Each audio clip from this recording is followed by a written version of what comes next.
mwese. I'm glad to see all of you this time. Nishimiye kubabona mwese muri aka kanya. Next 3 days we are going to share the word, with the topic, of the happy family. Muri minsi kwa itatu tugiye kujya tuganira ku ijambo ry'Imana tuvuga ku muryango unezerewe. My name is Benjamin Ko. Amazina yanjye nitwa Benjamin Ko. I'm the senior pastor of the Good News Mission. Ni umupasiteri mu itorero rya Good News Mission. Also, I'm working as a country director of IYF Rwanda. Ikindi kandi nkora nk'umuyobozi wa IYF mu Rwanda. Actually, there's so many people, they want to live the happy life. Mu bisanzwe abantu benshi bifuza kubaho ubuzima bw'umunezero. In order to live the happy life, one of the essential point is to build up the happy family. Kugira ngo umuntu abeho ubuzima bw'umunezero, ikintu cy'ingenzi cyane no kuyubaka umuryango unezerewe. We cannot talk about the happiness without having the happy family. Ntabwo dushobora kuvuga ku munezero tudafite umuryango unezerewe. When we think about the family, mu gihe dutekereje ku muryango, our heart become warm, right? Imitima yacu irushaho gususuruka. Because the family is something that you can have the true peace and true rest. You may hide many things in your heart to the people in the world. Because it is impossible to show everything in your heart to the people outside. What about your family? Even your weakness, even your mistakes, even your shortcomings, you can freely share with your family. That's why the most people, you may be, you may have like your wife or your children or not. But I'm sure that you want to have the happy family, definitely. Today I want to talk about a couple. There is one funny question in the world. Which one is the first between hen and egg? Barabaza ngo se ni cye cyabanje hagati y'igi ndetse n'inkoko. This is the kind of a dispute that has been long, long time ago, right? Izi ni impaka zimaze igihe kinini cyane zibaho. But we can find the answer from the Bible. Ariko igisubizo cyazo dushobora kukibona muri Bibiliya. Because God created the animal first. Kubera ko Imana yaremye amatungo mbere na mbere. You may also have this question. Between the couple and the children, which one is the first? Because you see that the children cannot be made without the parents. But even that parent that cannot be made from they also used to be the children. However, since the Bible says the hen is first, so I just chose the topic of the couple first. And then next session I'm going to talk about the relationship between parents and children. And in the third session I'm going to talk about the harmony. So there are many beautiful relationships in this world. So as I told you that parents and children, and husband and wife, even between friends. However, this the relationship between the husband and wife, it is really important. But unfortunately, these days you can find so many couple problems. And we need to understand the reason why this kind of couple conflict that happens. Actually, this the couple problems also it affects the children. Also, it could be the source of the youth problems. That's why if the husband and wife they live happily, it will also bring a great impact, a good impact to the society, even to the country. Therefore, today I want to talk about the world of the heart in relation to the couple, husband and wife. ariko ahanini ku mubano hagati y'abashakanye. Actually, when Bible talks about this relationship of the husband and wife, iyo Bibiliya ivuga ku bijyanye n'umubano w'abashakanye, it describes that the couple, as the Jesus and our relationship. ibishushanya ivuga ku bijyanye na Yesu nk'umukwe ndetse natwe nk'abageni isano yacu. Jesus is described as our husband. Yesu asobanurwa nk'umukwe, and we are described as the bride. hanyuma natwe tugasobanurwa nk'abageni. So which means when we humans become one with Jesus, bivuze ko twebwe abantu iyo duhindutse umwe na Yesu, because the problem of mine, problem of yours also can be the problem of Jesus. kubera ko ikibazo cyawe ari nacyo gishobora kuba ikibazo cya Yesu. Though we are unable to have the solutions nubwo tutabasha kubona umuti for the problem in this world, w'ibibazo byo muri iyi si, especially the problem of our sins, by'umwihariko ikibazo cy'ibyaha byacu, but when these problems are joined by the Jesus Christ, mu gihe ibyo bibazo rero bihujwe na Yesu Kristo, I'm sure that since Jesus Christ, he has the power to solve even the problem of our sins, the problem of our weakness. bitewe n'uko Yesu Kristo afite n'imbaraga zo gukemura ikibazo cyacu cy'ibyaha ndetse n'intege nke zacu, So we are able to get the perfect solution. tubasha kubona umuti utunganye. Actually, Bible describes this issue of couple, the husband and wife, in this way. Bibiliya isobanura iri sano hagati y'abashakanye muri ubu buryo. Unfortunately, these days, so many couples, they even divorce. ikibazo kiri no kuri munsi wa none abashakanye benshi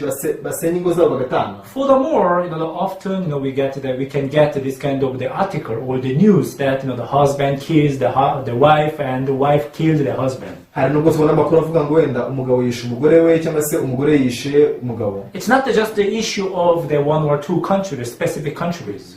si ikibazo cy'igihugu kimwe gusa cyangwa bibiri. It becomes like general problems in the world. ibi byabaye ikibazo cy'isi yose. Why do we have a kind of conflict between the couples? ese kuki habaho amakimbirane hagati y'abashakanye? I am sure that that if you have got married, you can look back the time that you married. ndamya neza ko niba warubatse ushobora gusubiza amaso inyuma ukareba igihe wubakaga. Or even if you have not yet married, you can even think about it. cyangwa se niba utarubaka ushobora kubitekerezaho. When you got married, mu gihe wubakaga, did you make any plan or did you make any the determination that I will do divorce in 5 years or in 10 years? ese hari umugambi wigeze ushyiraho wiyemeza uti ngiye rwose nzasenya urugo rwanjye nyuma y'imyaka 10 cyangwa nyuma y'imyaka 5? I'm sure that there would be no one who made a plan to divorce when they married. ndamya neza ko nta muntu n'umwe wigeze ashyiraho gahunda yo kuzasenya urugo rwe nyuma y'uko ashatse. But there's so many couples these days they divorce. ariko abashakanye benshi cyane basenya ingo zabo. And of course they have the reasons.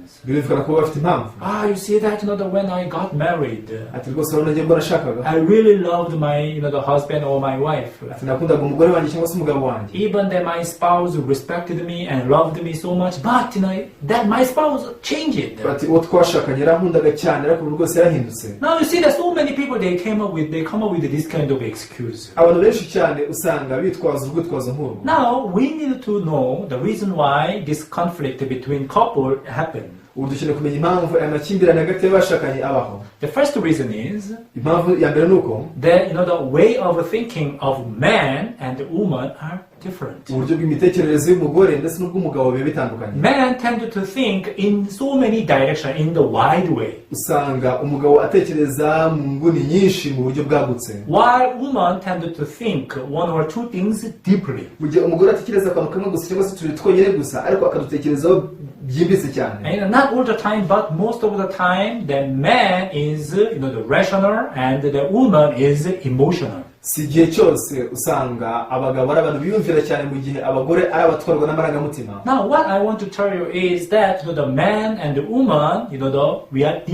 these two are different. dushaka kuganira nuko rero umugabo n'umugore abo bombi ni abantu batandukanye. But so many people they just want to put their spouse in their frame. ariko abantu benshi usanga bashaka gushyira abashakanye ahantu mu ikadere runaka. I'm not saying that the way of thinking of man is right or the way of the thinking of man is the woman is right. sinde kuvuga ko wenda ko imitekerereze y'umugabo ariyo myiza y'ukuri wenda y'umugore cyangwa se ariyo myiza y'ukuri. The way of thinking of man and the way of thinking of woman are different. imitekerereze y'abagabo n'iy'abagore biratandukanye. We need to understand these differences. dukwiye gusobanukirwa iryo tandukaniro. And we should acknowledge the differences. kandi tugomba kwemera iryo tandukaniro. However, most of the case, we just try to make the spouse that understand or they follow themselves. ariko ikibazo nuko kenshi tugerageza gutuma uwo mwashakanye akumvira gukurikira gusa. So now I'm a man, that's right, also I'm a husband. nk'ubu wenda ndi umugabo, I want my wife to follow me. ndashaka umugore wanjye nkurikira. But in the same way, also that my wife wants me to follow her. ni nako umugore wanjye nawe aba ashaka kumukurikira. Now you see the way of thinking of a husband and the way of thinking of a wife are different. uburyo bw'imitekerereze y'umugabo n'uburyo bw'imitekerereze y'umugore biratandukanye. Instead of understanding each other,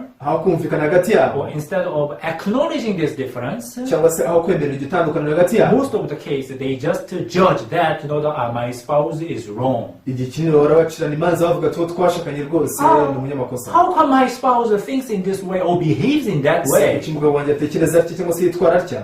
What my spouse is doing right now, it is wrong. ibyo umugabo wanjye ari gukora ubu ngubu rwose ni amafuti. Sometimes the people they just judge in this way, rimwe na rimwe abantu baca imanza batyo gusa, and then they just close their heart. bigatuma bafunga imitima yabo. The first thing that you need to understand is ikintu cya mbere ukeneye kumenya ni uko you are different from your spouse. utandukanye n'uwo mwashakanye. That's why niyo mpamvu you and your spouse should be adjusted. wowe n'uwo mwashakanye mugomba guhuza. Suppose that you watch the TV right now. ibaze ndi ubu ngubu urimo kureba televiziyo. While you are watching the TV, you find that the TV volume is too high. mu gihe uri kureba televiziyo usanze volume yayo iri hejuru cyane ari nyinshi. Because it's so loud that you are disturbed. kubera ko rero ari ibintu bisakuza cyane bikakubangamira. And what are you going to do? iki gihe ukora iki? Are you going to throw it away? bizatuma uyijugunya. This TV, it has the high volume. ese uzavuga uti televiziyo rwose igira ikivolume cyinshi. It is disturbing me a lot. imbuza amahoro cyane. Okay, let me throw it away. reka nyijugunye. Is there any of you who do like this? ese muri mwe hari uwabigenza atyo? Of course, no one. rwose nta n'umwe. You have the remote control. ugira telekomande. If the volume is too high to you, what you have to do is to turn down the mu volume. gihe wumva volume ari nyinshi icyo ugomba gukora ni ukuyizimya. In the same way, nicyo kimwe rero the heart of the husband and the heart of a wife, it can be, actually these two can be adjusted. umutima w'umugore ndetse n'umugabo ibyo byombi bishobora kuregerwa. But without the adjusting each one's heart, ariko utaregeye umutima wa mugenzi wawe, if you just expect that your spouse to change their heart, witega ko umugabo wawe gusa ahindura umutima we, why you are not willing to change your heart? mu gihe udashaka guhindura umutima wawe, Because of that, the conflict happens. icyo gituma amakimbirane avuka. I have got many chances to give the counseling to the couples. nagize amahirwe yo gutanga ubujyanama ku bashakanye. When I listen to the husband, the husband definitely he is correct. iyo wumvise umugabo wumva rwose ko umugabo ari mukuri ijana ku ijana. But also when I listen to the wife's side, also the wife is right. ariko niwumvise umugore nawe mba numva umugore nawe ari mukuri. Why? kuki? Because the way of thinking of the husband and the way of thinking of the wife are different. kubera ko imitekerereze y'umugore ndetse n'iy'umugabo biratandukanye. Now you can see the circle here. ubu ushobora kubona uruziga hano. Let's say that the circle is the way of men's thinking. reka twibaze wenda ko uru ruziga ari uburyo bw'imitekerereze y'umugabo. But on the other side you can see there was a triangle. hakurya ushobora kuhabona mpande eshatu. Let's say that this is the way of the thinking of the woman. reka tuvuge wenda ko ihagarariye imitekerereze y'abagore. Now if you put together, uramutse ubihurije hamwe, yes, of course there is a certain part which both of them covers. murabona ko hari uduce byombi bigenda bihuriraho. But also you can find the different part. ariko ushobora kubona n'ibindi bice tudahuriraho. It shows the difference between the husband and wife. ibi bitwereka itandukaniro hagati y'umugabo n'umugore. So unless you understand these differences, keretse gusa usobanukirwa itandukaniro, and if you consider that these differences as a mistake or as a wrong,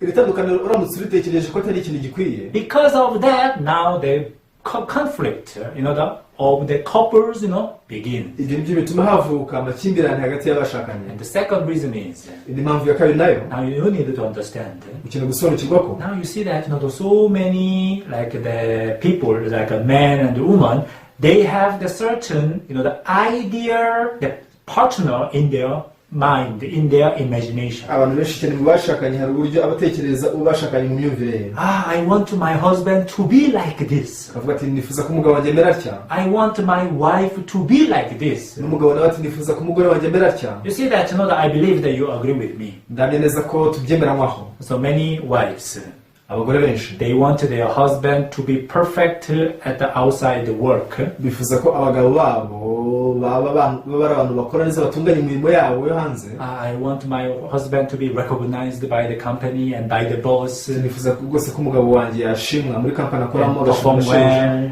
agakora neza. And then when he is back home, mu gihe atashye mu rugo I want him to be the perfect the husband. I want him to be the perfect father. ati nifuza yuko yaba umugabo utunganye. Now you see that most wives, they have the certain ideal husband in their imagination. abagore benshi usanga hari ukuntu bifuza abagabo babo bamera mu myumvire yabo. Is it only the story of the wife? ese ni inkuru y'abagore gusa? No.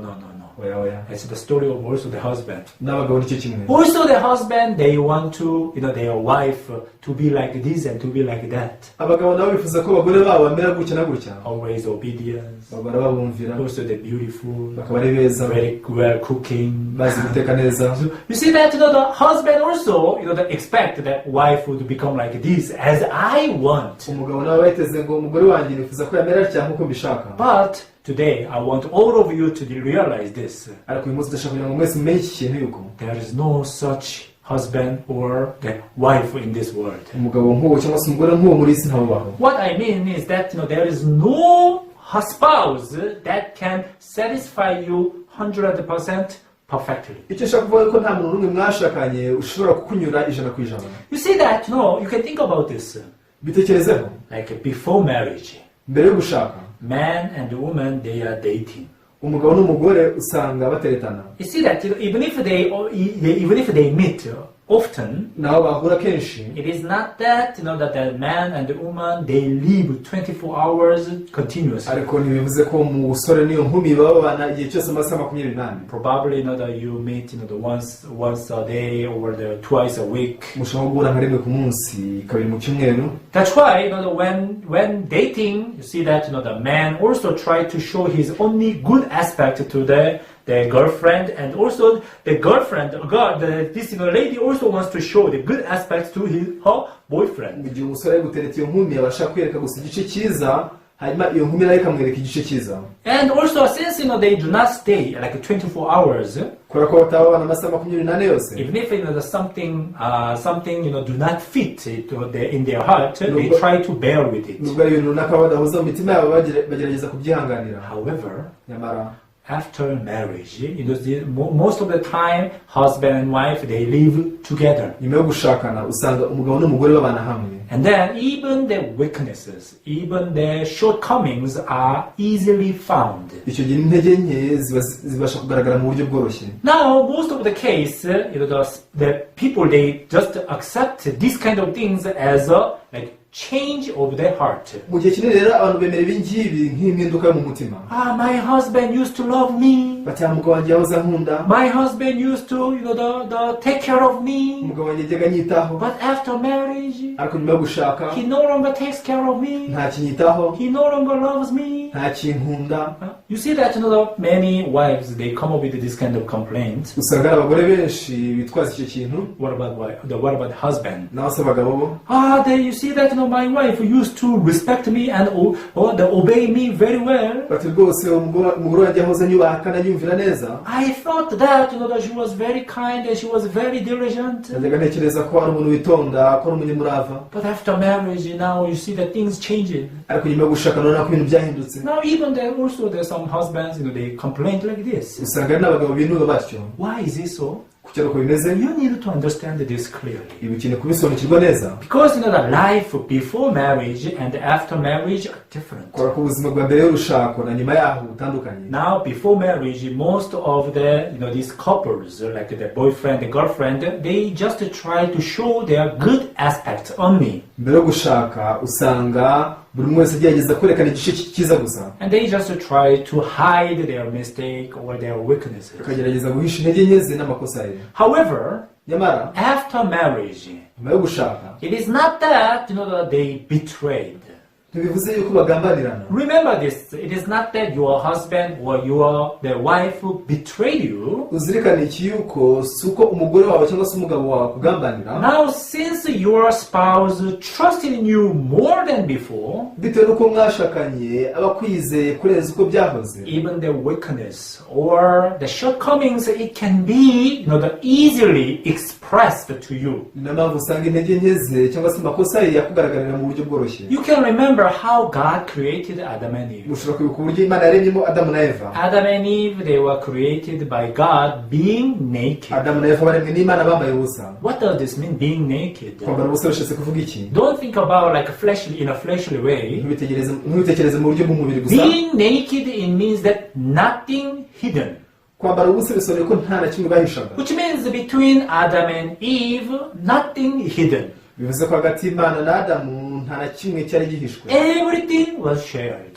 byose barabisangiraga. Probably even the weakness or shortcomings or the mistakes of the Adam, also it was shared with the Eve. bishobora kuba n'intege nke n'amakosa cyangwa se ibyo Adamu abura, byose yarabisangiraga na Eva. This is how God created Adam and Eve. Kuriko Imana yaremye Adamu na Eva. And this should be also the relationship between God and us. ibi bikwiye no kuba isano hagati y'Imana natwe. But so many times people, they try to hide their weaknesses, they hide their heart. ariko igihe cyinshi abantu benshi bagerageza guhisha intege nke zabo. So how can we, share everything with our spouse? none ni gute twasangira ibintu byose n'abo twashakanye? You see that, we have to, we should have the conversation.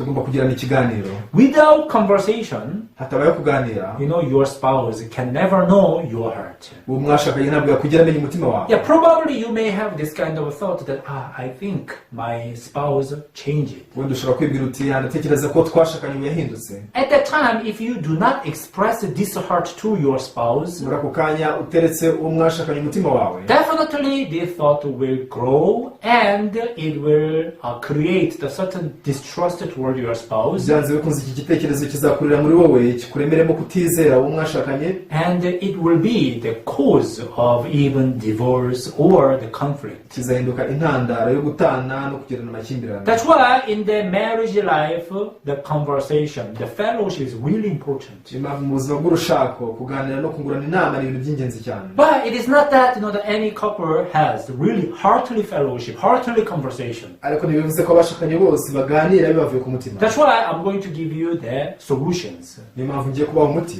In order to have the right and heartily conversations, kugira ngo mugirane ikiganiro gishingiye ku mutima. actually you need the three components. mukenera ibintu bitatu. The first one is opening the heart. icya mbere ni ugufungura umutima. Opening the heart, it means that you listen to your spouse. gufungura umutima bivuze ko ugomba kumva uwo mwashakanye. A human heart is amazing. umutima w'umuntu uratangaje. If you open your heart, uramutse ufunguye umutima wawe, you see that the things from the others will flow into your heart. ibiturutse ku bandi bizatembera mu mutima wawe. Suppose that you are in the house and you feel very stuffy. bibaze wenda uri mu nzu ukumva wenda ari icyokere. But once you open the window, the fresh air from outside will blow into the house. mu gihe ufunguye idirishya, icyo gihe umuyaga mwiza uzabasha kwinjira mu nzu. In the same way, once you open your heart, nicyo kimwe nuko mu gihe ufunguye umutima wawe, and your spouse word will enter in your heart. ijambo ry'umwashakanye rizinjira mu mutima wawe. The many people, they are not good at listening to the spouse. abantu benshi ntabwo bazi kumvira abo bashakanye. They just speak. They are very good at speaking to the spouse. usanga bazi kuvuga amagambo meza gusa babwira abo Just bashakanye. pointing at the mistakes of the spouse. agatunga agatoki amakosa y'uwo bashakanye. But I recommend that you take like at least 10 minutes to listen to your spouse. ariko ndagira ngo mbasabe kugira ngo ufate iminota 10 byonyine gusa yo kumva uwo mwashakanye. If you listen to your spouse mu gihe wumvise uwo mwashakanye just for 10 minutes, iminota 10 gusa, now you see that you will see the behavior of your spouse change. uzabasha kubona ko imyitwarire y'umwashakanye yahindutse. So remember that first is the opening the heart. kumenya ko icy'ingenzi kibanza ari gufungura umutima wawe. Opening the heart, it means that that listen to your spouse. gufungura umutima bivuze gutega amatwi uwo mwashakanye. And the second one is this, having this idea that I could be wrong. ikindi cya kabiri ni ukubasha kumenya ngo igihe ushobora kwibeshya. There is a way I judge my wife and there is a way I judge my spouse. hari uburyo nshiramo imanza umugore wanjye cyangwa se umugabo wanjye. It could be wrong. ushobora kwibeshya I could be wrong. ushobora kwibeshya So when you have this kind of idea, ikimara kugira ibyo bitekerezo you see that you'll be able to even then listen to your spouse more and more. uzabasha no kumva uwo mwashakanye cyane kurushaho. Actually, most of the case, the reason why the couple has the conflict is because they think that they are right. igihe kinini gitera abashakanye kugirana amakimbirane nuko biba bibwira ko ari mukuri. Husband thinks that that he is right, and the wife thinks that she is right. umugabo atekereza ko ari mukuri n'umugore agatekereza ko ari mukuri. Because of that rightness, you see that husband and wife, they have the severe the conflict. bitewe no kugira abanyakuri bituma abashakanye bagirana amakimbirane akomeye. However, if the couples, the couples, they have this idea that I could be wrong, ariko abo bashakanye baramutse bibwiye bati nshobora kwibeshya, now you see that there would be no reason to have the conflict. nta mpamvu yatuma bagirana amakimbirane. I think in this way, but I could be wrong. ngenda tekereza neza ariko nshobora kwibeshya. So hey, honey, I thought in this way. What about you? mukundwa ko ngenda tekereje gutya wowe bite. Instead of just pointing at your spouse that you are wrong. aho gutunga agatoki mwashakanye umubwira ngo uribeshya. If you have this idea that I could be wrong, even the way of asking her or way of speaking to her will be different. uramutse wibwira ko ushobora kwibeshya, icyo gihe n'uburyo uzamubwiramo biza bitandukanye. And the last one is ikindi cya nyuma rero expressing the heart. ni ukuvuga umutima wawe. You have to show your heart to your spouse. ugomba kugaragariza uwo mwashakanye umutima wawe. So many cases, the couple, they don't talk. mu bihe byinshi abashakanye ntibajya bavugana. They just talk for the just the daily life. bavugana iby'ubuzima bwa buri munsi gusa. Is food ready? ese ibyo kurya byahiye? How much do we have to pay for this and that? se tugomba kwishyura ngaho ibinini? Most of the couples, they just speak such words. abashakanye benshi babwirana amagambo nk'ayo. What is that? Heartless word. ni amagambo ariko atamuvuye ku mutima. That is not the conversation. icyo si ikiganiro. The conversation is should be, on the word there must be the heart of the spouse, heart of the husband, and heart of the wife. ikiganiro nyacyo no ku magambo uvuga hakwiye kuba harimo umutima wawe, umutima w'umugabo cyangwa w'umugore. And most of the case they think that even if I don't speak to my spouse about my heart, she would know or he would know. igihe cyishobora nibwira bati mugihe nabwiye umugabo cyangwa se umugore wanjye ibyo byose azabimenya. That is the foolish thought. ibyo ni ibitekerezo by'ubupfapfa. Your spouse would never know your heart unless you talk to him or her. umwashakanye ntiyakugira amenya umutima wawe keretse gusa umuvugishije. Dear viewers, nshuti mukurikiye, if you really want to have the good family, niba ushaka kugira umuryango mwiza, if you really want to have the happy family, niba ushaka kugira umuryango unezerewe, you see that couple must live happily. abashakanye bagomba kubana bishimye. And in order for husband and wife to live happily, kugira ngo umugabo n'umugore babane bishimye, now these two, husband and wife, must have the conversation, heartily conversation. abo bombi ari umugabo n'umugore bagomba kugirana ikiganiro cyavuye ku mutima. So from today, I want you to start conversation. buri munsi ndashaka kugira ngo mutangire kujya muganira. There might be some couples that have been without conversation for a long time. birashobora ko hari abashakanye bamaranye igihe kinini bataganira. Maybe in the beginning it would be unfamiliar to you to have like heartily conversation with your spouse. rero bigitangira bishobora kuba bikugora kuba wagirana ikiganiro n'umwashakanye. So to such couples, I suggest that you can have a prayer meeting together. ku bashakanye nk'abo nabasaba ko mwagirana ikiganiro mukagirana amasengesho. Because you see that when we pray, you see that we cannot just hide our heart. kubera ko mu gihe dusenze ntabwo dushobora guhisha imitima yacu gusa. When you pray together, mu gihe musengeye hamwe, you will express your heart even to God, and your spouse will hear your heart. uzagaragariza uwo mwashakanye umutima wawe, n'uwo mwashakanye nawe azabasha kubona umutima wawe. It has been more than 10 years since I got married. hashize imyaka irenga 10 nubatse. In the beginning, even I did not know the heart of my wife very well. nigitangira nanjye sinaneza umutima w'umugore wanjye neza. I just wanted my wife to, match with me. nabaga nshaka ko umugore wanjye gusa yahuza nanjye. I just wanted my wife to follow me. nashaka umugore wanjye ankurikira gusa. But actually, it was my mistake. ariko nyamara yari amakosa yanjye. Why? kuki? Because it is impossible for my wife to be like me. kuko bidashoboka ko umugore wanjye amera nkanjye. My wife is my wife. umugore wanjye ni umugore wanjye, And I am I. nanjye ni njyewe. But amazing thing is, gusa igitangaje ni uko when we have this conversation, heartily conversation, mu gihe tugiranye ikiganiro cyo ku mutima, when we listen to each other, mu gihe twumvikanye, of course, this conflict or the kind of argument from time to time happens. nibyo rimwe na rimwe kutumvikana cyangwa se kujya impaka bishobora kubaho, But this, the conflict or the argument does not take long. ariko ku kujya impaka ntabwo byamara igihe kinini ngo bive mu makimbirane. After some time, it does not last.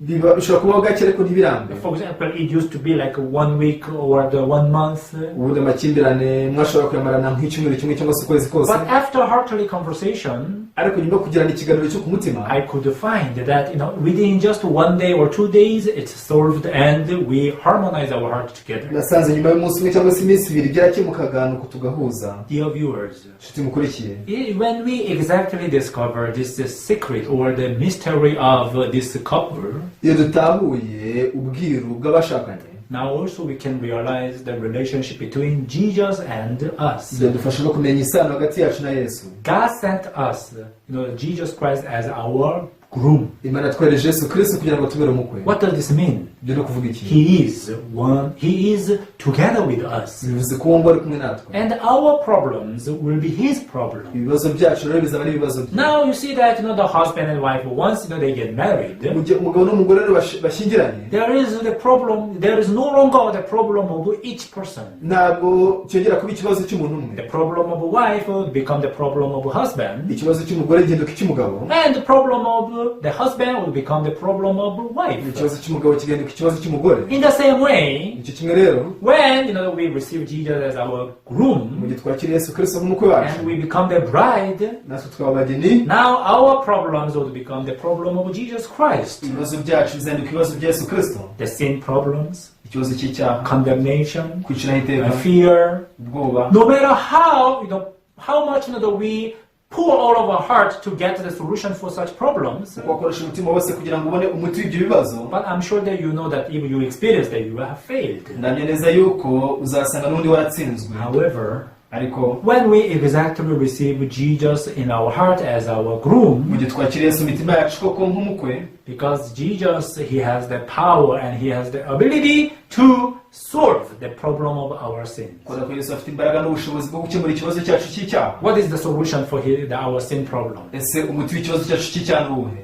Blood of Jesus, ni amaraso ya Yesu, death of Jesus Christ. ni urupfu rwa Yesu Kristo. And the proof of our salvation is the resurrection of Jesus. igihamya cy'agakiza kacu rero ni izuka rya Yesu. Now, through this, the issue of the couple, binyuze muri iki kibazo cy'abashakanye, we can exactly discover how we are able to also unite our heart with Jesus Christ. dushobora gutahura neza uko tubasha guhuza umutima wacu na Yesu Kristo. I hope that through today's the lesson, that you can realize how you are able to have the good couple in your life. Ni neza ko binyuze amasomo uyu munsi bamenye neza uburyo wakubaka urugo ukabana neza n'uwo mwashakanye, Even if you have not yet married, nawe waba utarubaka.